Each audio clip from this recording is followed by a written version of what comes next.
നമുക്ക് ആ വിശകലനത്തിലേക്ക് വളരെ വ്യക്തമായി തന്നെ പോകേണ്ടതുണ്ട്. ഇപ്പോൾ ശ്രീ RV ബാബു ടെലിഫോൺ ലൈനുണ്ട്, ഹിന്ദു ഐക്യവേദിയുടെ പ്രതിനിധിയായി. ശ്രീ RV ബാബു, ഇപ്പോൾ സ്വാമി സച്ചിദാനന്ദ ന്യൂസ് 18നോട് നടത്തിയ ഒരു പരാമർശമാണ്. അതിൽ ഒന്ന്, പത്മനാഭസ്വാമി ക്ഷേത്രവുമായി ബന്ധപ്പെട്ട് അവിടെ ചുരിദാറിന് മുകളിൽ മേൽമുണ്ട് ധരിക്കുന്ന ആചാരം അന്ധവിശ്വാസമാണ്, അത് പാടില്ല, അത് മാറ്റണം. മറ്റൊന്ന്, ശബരിമലയിൽ സ്ത്രീ പ്രവേശനം വേണമെന്ന ആവശ്യം. ഇത് എന്താണ് ശിവഗിരി മഠം സച്ചിദാനന്ദ ഈ പരാമർശങ്ങളിലൂടെ ഉദ്ദേശിക്കുന്നത് എന്ന് താങ്കൾക്ക് മനസ്സിലാകുന്നു? ക്ഷേത്രങ്ങളിലെ ഒന്ന്, ഹിന്ദു സമൂഹത്തെ സംബന്ധിച്ചുള്ള ഇത്തരം കാര്യങ്ങള് ഒരു അത്ര വലിയ ഒരു പ്രശ്നമായിട്ടൊന്നും ഞാൻ കാണുന്നില്ല. ക്ഷേത്രങ്ങളിൽ ഷർട്ട് ധരിക്കുകയോ ഷർട്ട് ധരിക്കാതിരിക്കുകയോ കയറുന്നതൊന്നും അല്ല ഹിന്ദുക്കളെ സംബന്ധിച്ച് വലിയ പ്രശ്നം. അതിനേക്കാൾ ഗുരുതരമായ പ്രശ്നങ്ങൾ വേറെ ഉണ്ട്. ഹിന്ദുക്കൾ അഡ്രസ് ചെയ്യേണ്ട ഒരുപാട് പ്രശ്നങ്ങളുണ്ട്. അപ്പോ ഈ വിഷയത്തില് പരാമർശിക്കുമ്പോൾ പത്മനാഭസ്വാമി ക്ഷേത്രത്തിന് അവിടെ ക്ഷേത്രത്തിൽ പ്രവേശിക്കുന്നതിന് ചില കടുത്ത നിഷ്കർഷയുണ്ട് ഡ്രസ് കോഡുമായി ബന്ധപ്പെട്ട്. അപ്പോ അതിൽ പാന്റ് ധരിക്കുന്ന കയറാൻ പാടില്ല, ചുരിദാർ ധരിച്ച് കയറാൻ പാടില്ല, അങ്ങനെയൊക്കെയുള്ള ചില ഡ്രസ് കോഡുണ്ട്. അപ്പോ അത് പരിഹരിക്കേണ്ടത് പത്മനാഭസ്വാമി ക്ഷേത്രത്തിന്റെ തന്ത്രിയും അതേപോലെ ആ ക്ഷേത്രത്തിന്റെ വിശ്വാസവുമായി ബന്ധപ്പെട്ട് അതിന്റെ ദേവഹിതം പരിശോധിച്ചിട്ടുമൊക്കെയാണ് അത് പരിഹരിക്കേണ്ടതെന്നാണ് ഹിന്ദു സംഘടനകളും അതേപോലെ ആചാര്യന്മാരും ഒക്കെ പറഞ്ഞു വരുന്നത്. സച്ചിദാനന്ദ സ്വാമി ആ കാര്യത്തിൽ ഒരു അഭിപ്രായം പറഞ്ഞു. അതായത് അത് ചെയ്യുന്നത് ഇപ്പോ ഒരു കാര്യം വളരെ ശരിയാണ്, അദ്ദേഹം പറഞ്ഞത് വളരെ ശരിയാണ്. അതായത് അവിടെ ഈ ഈശ്വരനെ പറ്റിക്കാനായിട്ട് ഈ ചുരിദാറിന്റെ മുകളിൽ അല്ലെങ്കിൽ പാന്റിന്റെ മുകളിൽ മുണ്ട് ധരിപ്പിക്കുന്ന ഒരു പരിപാടി. അപ്പൊ അടിയിൽ പാന്റ് ഇടുക, അതിന്റെ മുകളിൽ മുണ്ട് ധരിക്കുക, അല്ലെങ്കിൽ ചുരിദാർ ഇടുക, അതിന്റെ മുകളിൽ മുണ്ട് ധരിക്കുക എന്ന് പറയുമ്പോൾ അത് ഈശ്വരനെ പറ്റിക്കുന്ന ഒരു പരിപാടിയാണ്. അങ്ങനെയുള്ള ഒരു രീതിയൊക്കെ അത് ക്ഷേത്രം തന്നെ പ്രോത്സാഹിപ്പിക്കുന്നതായിട്ടാണ് നമ്മൾ കാണുന്നത്. പുറത്ത് അതിനുള്ള മുണ്ട് വരെ വാടകയ്ക്ക് കിട്ടും. അതെ അതെ അതെ, അതിന്റെ പേരിൽ ഒരുപാട് കച്ചവടങ്ങൾ നടക്കുന്നുണ്ട്. കച്ചവടം നടക്കുന്നു. അത് സത്യത്തില് മറ്റേ പത്മനാഭൻ ഇതൊന്നും കാണില്ല, ഞാൻ പത്മനാഭനെ പറ്റിച്ചു എന്ന് പറഞ്ഞിട്ടാണ് ഈ ആളുകൾ ഇതൊക്കെ ചെയ്യുന്നത്. അത് ഭക്തിയിലുള്ള അല്ലെങ്കിൽ വിശ്വാസികൾ തന്നെ സ്വയം ആത്മവഞ്ചന നടത്തുന്നു എന്ന് അതിനകത്ത് പറയാൻ പറ്റുള്ളൂ. അതൊക്കെ ഒഴിവാക്കേണ്ടതെന്നാണ് എനിക്ക് തോന്നിയിട്ടുള്ളത്.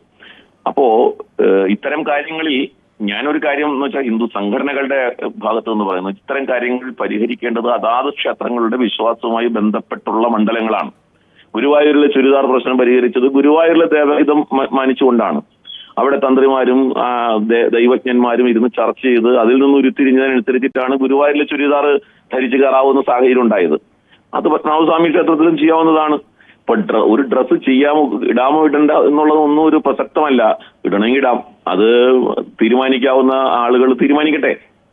അതിനകത്ത് പക്ഷേ എപ്പോഴും സാമൂഹ്യ പരിഷ്കരണത്തിൽ ഇതുപോലുള്ള ആളുകൾ അഭിപ്രായം പറയുന്നത് സ്വാഗതാർഹമാണ്. ശ്രീ RV ബാബു, ഹിന്ദു ഐക്യവേദി പോലെയുള്ള സംഘടനകൾ, വളരെ പ്രധാനപ്പെട്ട ഈ മേഖലയിൽ പ്രവർത്തിക്കുന്ന സംഘടനകൾക്ക് ഇത്തരം അഭിപ്രായങ്ങൾ ചേർത്ത് വെക്കാം അല്ലെ? ഇത്തരം കാലാനുചിതമായ മാറ്റങ്ങൾ വേണം, ഈ അപരിഷ്കൃതമായ കാര്യങ്ങൾ മാറ്റിവെക്കണം, ഇത്തരം അടിച്ച് ഏൽപ്പിക്കലുകൾ ആചാരങ്ങളിൽ പാടില്ല, കുറച്ചുകൂടി സ്വതന്ത്രമായുള്ള ദർശനമൊക്കെ നമുക്ക് ഉത്തരേന്ത്യയിലേക്ക് സാഹചര്യങ്ങളൊക്കെ അറിയാം. അത്തരം സഹായകരമായ വിധത്തിൽ മാറ്റങ്ങൾ വരുത്തേണ്ടത് ആ ദേവസ്വം ബോർഡിലാണ്. ആ തീരുമാനം കാലാനുസൃതമായി എടുക്കുകയും വേണം അവർ. ഞാനേ ഒരു കാര്യം പറയാം. ഇത്തരം പരിഷ്കരണങ്ങളൊക്കെ ഒരു കാലോചിതമായി നടന്നു വരുന്നത് ഏത് മതത്തിനകത്താണ്? ഒന്ന് പറഞ്ഞേ നിങ്ങൾ. അല്ല, ഞാൻ പറഞ്ഞത് കുറച്ചുകൂടി ഹിന്ദു മതത്തിന് അതിനെ മുൻകൈ എടുക്കാവുന്നതാണ്. അപ്പൊ ഹിന്ദു മതത്തിനകത്ത്, ഹിന്ദു ധർമ്മത്തിനകത്താണ് ഇത്തരം പരിഷ്കരണങ്ങൾ കാലോചിതമായിട്ട് നടന്നു വരുന്നത്. ഞാനിവിടെ ഒരു ഉദാഹരണം പറയാം. ഇപ്പൊ ഇവിടെ ജനാഭിമുഖമായിട്ട് കുർബാന നടത്തണോ, അൾത്താരയ്ക്ക് തിരിഞ്ഞ് കുർബാന നടത്തണോ എന്നുള്ള വിഷയം എത്ര വലിയ കലാപത്തിനാണ് ഇടയാക്കിയത്. അങ്കമാലി, എറണാകുളം അതിരൂപതയും സീറോ മലബാർ സഭയും തമ്മിൽ ഇപ്പോഴും തുടരുന്നുണ്ട്. ഇപ്പോഴും തുടരുന്നില്ലേ? ഞാൻ പറയുന്ന അത്തരം വലിയ പ്രശ്നങ്ങളും ഹിന്ദു സമൂഹത്തിനുണ്ടോ? ഇനി ഞാൻ ഇസ്ലാം മതത്തിനകത്ത് ഇപ്പോഴും പള്ളിയിൽ പ്രവേശനമില്ലാത്ത മുസ്ലിം സ്ത്രീകളില്ലേ? അതെന്തുകൊണ്ടാണ് മാധ്യമങ്ങൾ ചർച്ച ചെയ്യാത്തത്? ഹിന്ദു വിഭാഗത്തിലുള്ള ഒരു വിഷയം നിങ്ങൾ ഡിസ്പ്രൊപ്പോർഷനേറ്റ് ആയിട്ട് ഇത്തരത്തിലുള്ള അഭിപ്രായങ്ങൾ എല്ലാ കാലത്തും ആചാര്യന്മാർ പറയുന്നുണ്ടെന്ന്.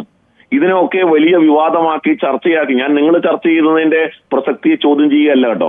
പക്ഷെ പൊതുവെ ഇത്തരത്തിലെ കാര്യങ്ങൾ ഹിന്ദു സമൂഹത്തിലുള്ള ചെറിയ ചെറിയ പ്രശ്നങ്ങൾ ഭീമാകാരമായ പ്രശ്നങ്ങളാക്കി അവതരിപ്പിച്ച് ഹിന്ദു സമൂഹത്തിൽ ആശയക്കുഴപ്പമുണ്ടാക്കാൻ ആസൂത്രിതമായി നടത്തുന്ന ശ്രമങ്ങളുടെ ഭാഗമായിട്ടാണ് ഞാനിതിനെ കാണുന്നത്. ശരി, മറിച്ച് എന്തുകൊണ്ടാണ് മുസ്ലിം പള്ളികളിൽ സ്ത്രീകൾക്ക് പ്രവേശനം കൊടുക്കാത്തതിനെ കുറിച്ച് ഒരു ചർച്ച നടത്താത്തത്? എന്തുകൊണ്ടാണ് പൊതുയിടങ്ങളിൽ പോലും മുഖം മറച്ച് നടക്കുന്നതിനെ കുറിച്ച് ഒരു ചർച്ച നടത്താത്തത്? എന്തുകൊണ്ടാണ്? അതിനൊന്നും ആർക്കും ധൈര്യമില്ല. അതിനെ തൊട്ടാൽ പൊള്ളും, അതിനെ തൊട്ട് കഴിഞ്ഞാൽ കൈയുണ്ടാവില്ല, തലയുണ്ടാവില്ല എന്നുള്ള ഭയം ഇവിടുത്തെ സാംസ്കാരിക നേതാക്കന്മാർക്കുണ്ട്, രാഷ്ട്രീയ പ്രസ്ഥാനങ്ങളുടെ നേതാക്കന്മാർക്കുണ്ട്. ഹിന്ദുക്കൾ വഴിയിൽ കെട്ടിയ ചെണ്ടയാണ്, ആർക്കും കയറി കൊട്ടാം. ഇതല്ലേ ഒരു സാമാന്യ മനസ്സ്? അതുകൊണ്ടല്ലേ ഇത്തരം ചർച്ചകൾ ഹിന്ദു സമൂഹത്തിനുള്ളിൽ മാത്രം നടത്തുന്നത്? അത് സനാതനധർമ്മം ആയിക്കൊള്ളട്ടെ, ഷർട്ടിന്റെ വിവാദം ആയിക്കോട്ടെ, ഓരോ വിവാദങ്ങളും ഇത്തരത്തിൽ നടത്തുന്നത്. അത് ചർച്ചയാകുന്നത് ശ്രീ ആർ വി ബാബു, ഒരു നിമിഷം, ചർച്ചയാകുന്നത് ഹിന്ദു സമൂഹത്തിനുള്ളിലെ തന്നെ പ്രധാനപ്പെട്ട മതാചാര്യന്മാർ ഇതുമായി ബന്ധപ്പെട്ട അഭിപ്രായങ്ങൾ പങ്കുവെക്കുമ്പോഴാണ് അത് ചർച്ചയ്ക്ക് അടിസ്ഥാനമാകുന്നത് എന്ന് കൂടി ചേർത്ത് വെക്കണം. ഇസ്ലാം മതത്തിനകത്ത് പരിഷ്കാരത്തിന്റെ വലിയ ചർച്ച നടത്തിയ ചേകന്നൂർ മൗലവിയുടെ അവസ്ഥ എന്തായി? എവിടെ പോയി ചേകന്നൂർ മൗലവി? ബോഡി കണ്ടുപിടിക്കാൻ കഴിഞ്ഞോ? അതെ, ആ ബോഡി പോലും കണ്ടുപിടിക്കാൻ കഴിഞ്ഞിട്ടില്ല. അപ്പോ ഹിന്ദു സമൂഹത്തിനകത്ത് ഇത്തരം അഭിപ്രായങ്ങൾ പറയട്ടെ എന്ന്, ഇതൊന്നും കേട്ടാൽ ഹിന്ദു സമൂഹം തകർന്ന് തരിപ്പണമാകുന്നൊന്നും ഞാൻ വിചാരിക്കുന്നില്ല. As a society it is much confident. അതിനകത്തൊന്നും സംഭവിക്കാൻ പോകുന്നില്ല. പക്ഷേ എന്നെ സംബന്ധിച്ച്, ഹിന്ദു ഐക്യവേദിയെ സംബന്ധിച്ച് ഇത്തരം കാര്യങ്ങളെക്കാൾ വലിയ സീരിയസ് ആയിട്ടുള്ള പ്രശ്നങ്ങൾ ഹിന്ദു സമൂഹത്തിന്റെ മുന്നിലുണ്ട്. It should be addressed. ശരി, നന്ദി ശ്രീ ആർ വി ബാബു. നന്ദി ആർ വി ബാബു.